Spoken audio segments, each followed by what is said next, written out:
comprendre que certaines personnes qui ont acquis la nationalité congolaise puissent adresser des menaces au pays qui les a accueillis, leur a offert son hospitalité sans aucune discrimination.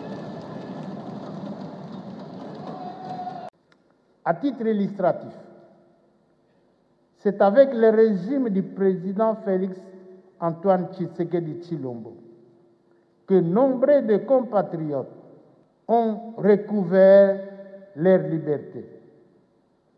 Certains condamnés à l'exil en Europe, en Afrique, dans les pays d'Afrique ou d'ailleurs, ont regagné le pays, recouvert leurs biens, circulent et s'expriment librement, parfois avec outrance, propos désobligeants contre les institutions et les autorités établies.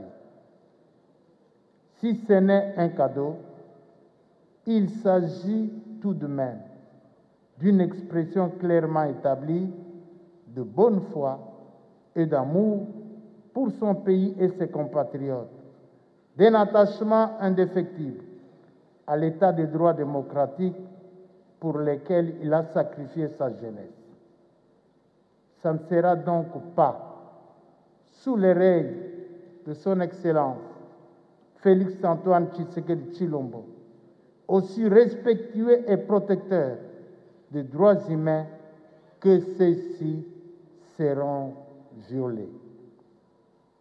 Dès lors, la proposition de l'honorable Ntsingui Pouloulou convient d'être classée comme tant d'autres dans l'exercice normal des fonctions parlementaires par un élu à qui l'on ne peut interdire de jouer son rôle.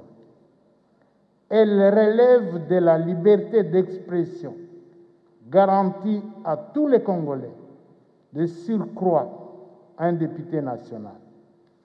Ce faisant, cette initiative ne devrait exposer notre collègue et les institutions de la République aux attaques, menaces et insultes venant d'une certaine classe politique, tel qu'il se constate dans l'opinion. Elle ne devrait donc pas non plus être imputée à son Excellence Félix Antoine Tshisekedi Tshilombo, président de la République et chef de l'État, lequel a fait montre de tolérance sans précédent sous son règne. Le respect et la promotion des droits humains est devenu règle et leur atteinte l'exception, sévèrement réprimée. Sans cette obstination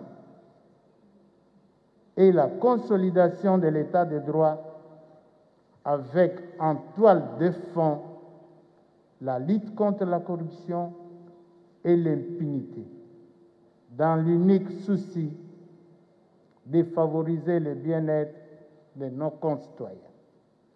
Pourtant, ce serait dans le cadre du débat démocratique et républicain qui caractérise notre Chambre que les élus devraient s'interroger sur l'opportunité et le bien fondé d'une telle initiative. C'est dire que l'Assemblée nationale, en tant que chambre législative et de représentation nationale, dans le respect de la procédure législative, se posera la question, le moment venu, sur l'utilité, l'opportunité et le bien fondé de cette initiative. Ce n'est pas dans la rue. À cet effet, nul n'est censé ignorer qu'une proposition de loi est astreinte à parcourir pour son adoption plusieurs étapes. En vertu de notre règlement intérieur, lorsqu'elle est déposée, elle est transmise au bureau d'études pour ses observations, ce dernier peut la rejeter parce qu'elle est contradictoire avec les principes fondamentaux de la Constitution, ou la renvoyer à son auteur pour reprendre en compte les observations formulées. Elle sera ensuite renvoyée au gouvernement pour ses avis favorables ou défavorables avant d'être inscrite à l'agenda des travaux de l'Assemblée nationale.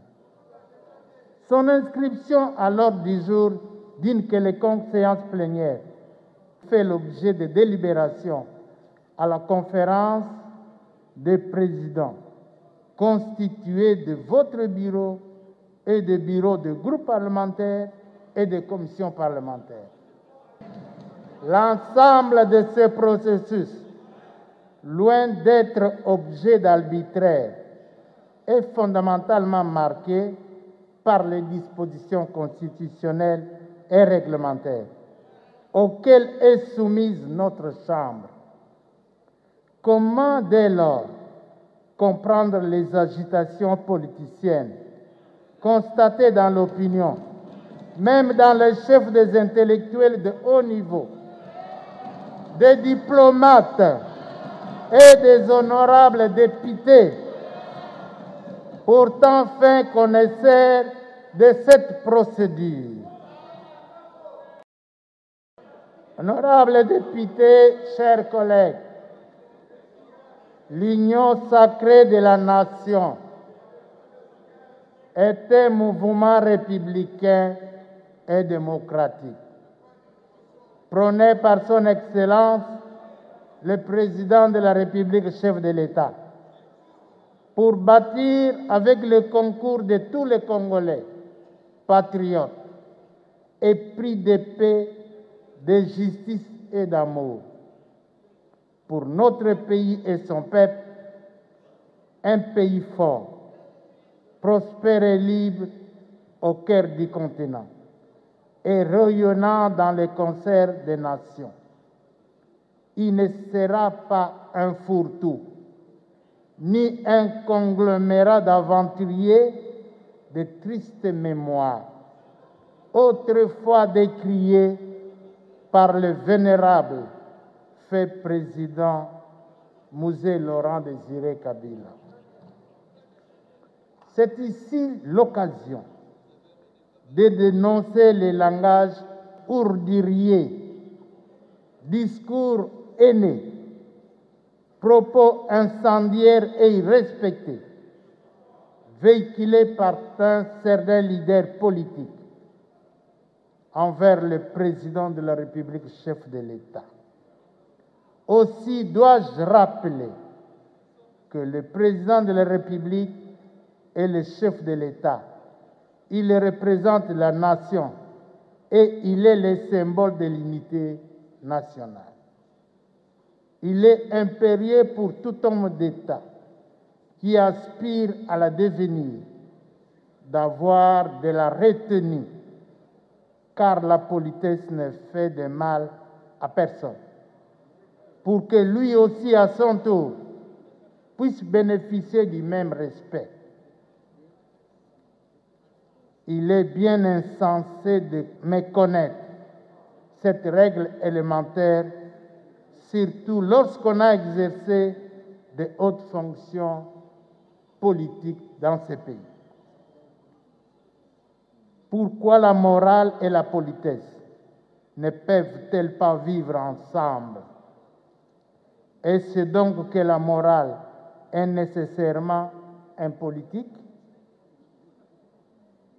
et la politique nécessairement immorale?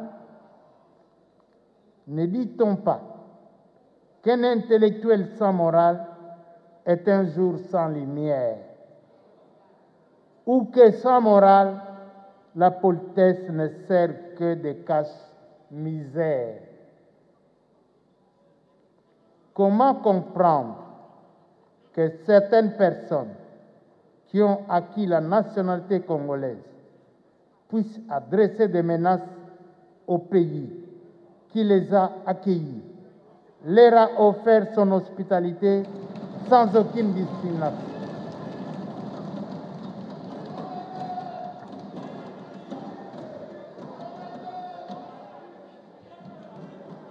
Comment comprendre que certaines personnes qui ont acquis la nationalité congolaise puissent adresser des menaces au pays qui les a accueillis, leur a offert son hospitalité sans aucune discrimination? Notre peuple ne peut-il pas se remettre en question face aux actes de violence, atrocités et affres de guerre auxquels il est confronté ces 30 dernières années de son histoire, ainsi que face aux trahisons et autres complicités des Congolais ambivalents qui ont plongé l'Est de notre pays dans la situation permanente d'insécurité.